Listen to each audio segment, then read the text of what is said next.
Hello everyone. 1 Timothy 3:16, King James Version. And that reads as follows: Great is the mystery of godliness. God was manifested in the flesh. And so this verse is sometimes used to promote Trinitarian doctrine. And oddly enough, people that usually don't read the King James Version will appeal to this verse and sort of cherry pick, the King James Version of this verse, even though they usually don't read the King James Bible anyway. And that's because in the modern translations of this verse, it usually says something like, he appeared in a body, or he was manifest in flesh, or who was manifest in flesh, maybe which was manifested in flesh, or something to that effect. Now there's a good reason, just like 1 John 5:7, there's a good reason that scholars and textual critics can be reasonably certain that this King James Version of this verse is not what Paul wrote. It's not authentic. And so that's why modern translations don't read, God was manifest in the flesh. Our best manuscript evidence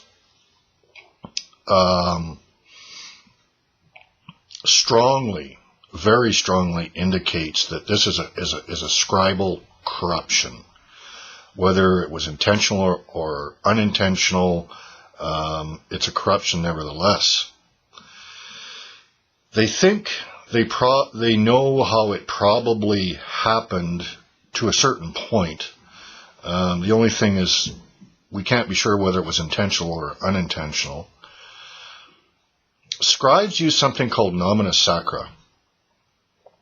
And what they were are just abbreviations of several key words which appear a lot in the scriptures. And they did that to save time and space, because it's a lot of work for a scribe to write out a New Testament, for example. And so the word God, they had an abbreviation for the Greek word for God and Lord and Christ and Jesus and several other words. They call these nomina sacra. They're just really abbreviations.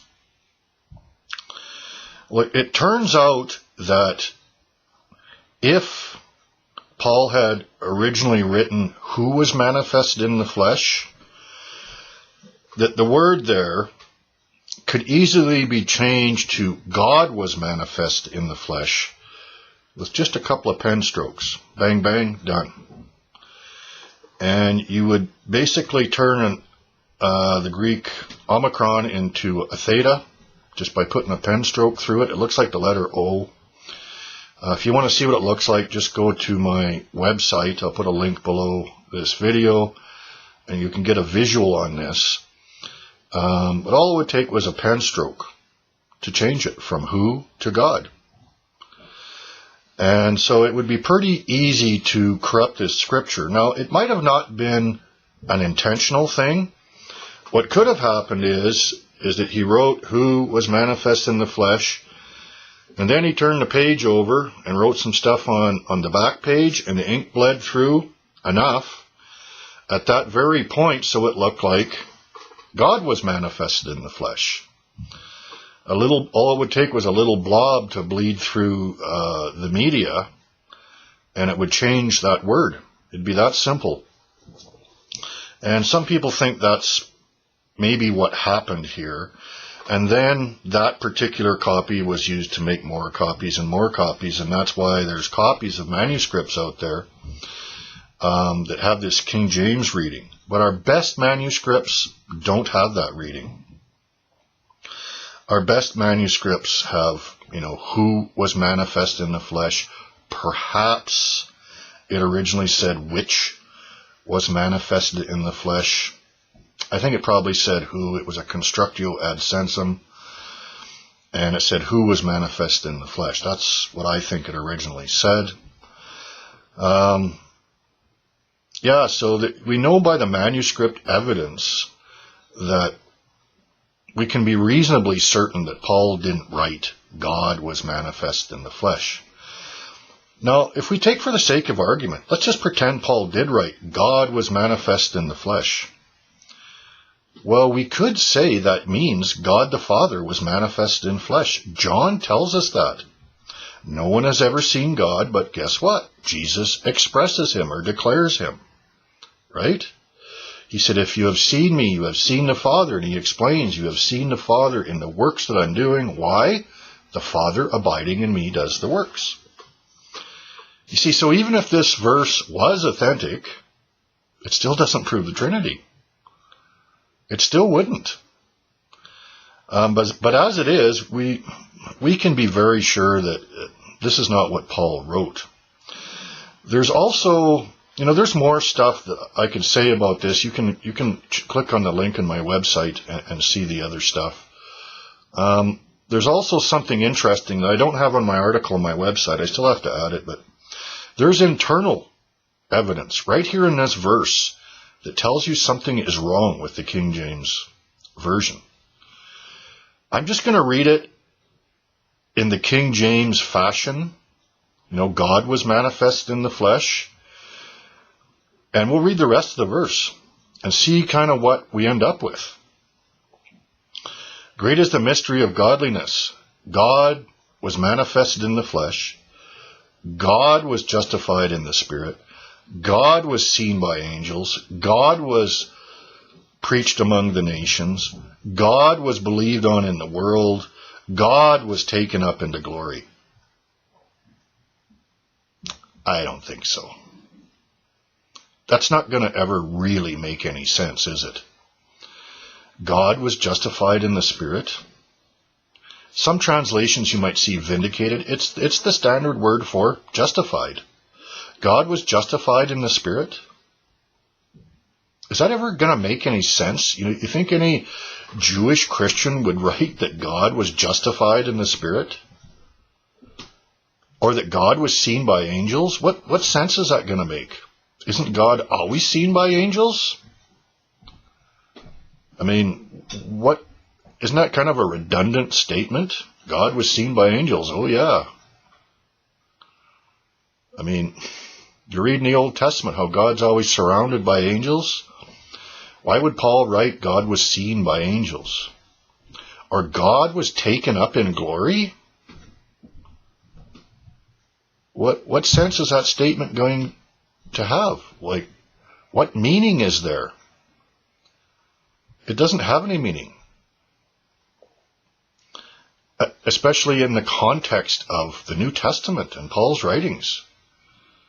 You just end up with these silly implications to the King James reading of this verse.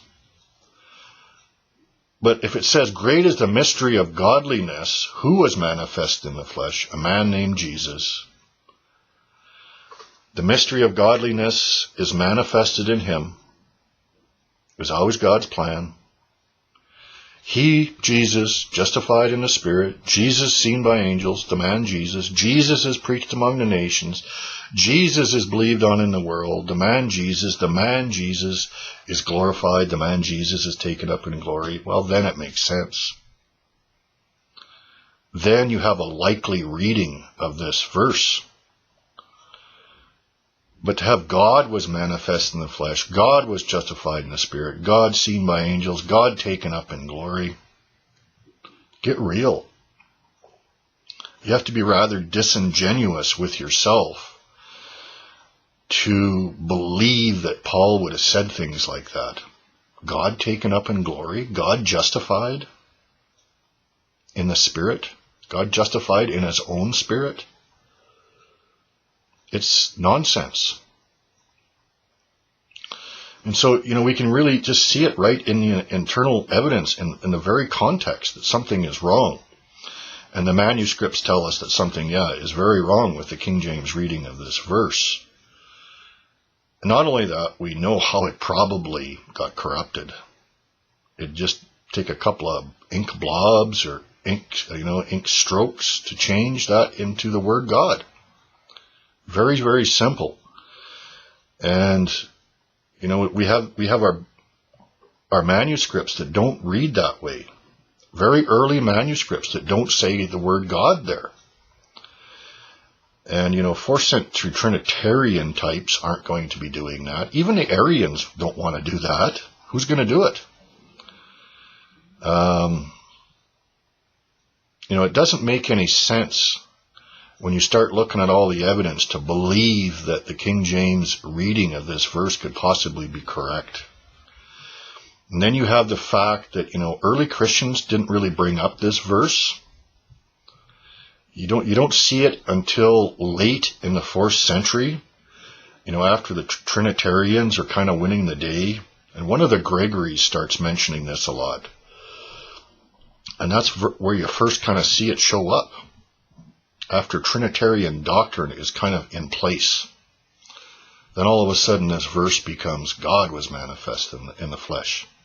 Now that's not to suggest that someone had an intentional corruption here or intentionally corrupted it. It just might mean that one of the Gregory, I can't remember which one, there's 2 Gregories working at this time, maybe saw this particular manuscript and seized upon it. Oh, look at that. It says God was manifest in the flesh. Could be that he was just ignorant that this was a corruption. I don't know. Things are too obscure in the past, but we have enough facts to know that Paul didn't write that God was manifest in the flesh. And as I said before, even if he did, it still wouldn't prove the Trinity. It would just prove that Jesus manifested the Father. The Father was manifested in the flesh of Jesus. He was. Jesus said so. And that's all it would say, even if it was authentic. So once again, you have this situation where Trinitarians are quoting verses without, really being honest about the facts here. There's a good reason this does not appear in modern translations. And people need to be aware of it. People should be aware of this verse in 1 John 5:7. That should be a no-brainer. But for some reason, Trinitarians, especially lay people, still appeal to these verses. And it's not just King James only people doing it. Many others are doing it as well. People who don't normally read the King James Bible. And it's really kind of dishonest. Even if you can dream up justifications for this verse or for 1 John 5:7, you've still got nothing. You have to absolutely prove that this is what this verse said, or you don't have a fact to base anything upon. All you have is your own wishful desires, really, that this is what the verse originally said. You have to have absolute proof. If this verse is just suspicious or questionable, that's it, you're done. You have proof of nothing. That's why in a court of law, if there's evidence that's suspicious, it's just chucked out of court. You can't use it as a fact. It's too suspicious. And we're beyond the suspicious, level here. We can go back and look in early manuscripts and see, no, this verse didn't say that. I think there's one early manuscript where it does. But I think that's the one where some people think the ink bled through the media. And when you look at the best manuscripts that we have, the best evidence that we have, there's no way that Paul wrote this.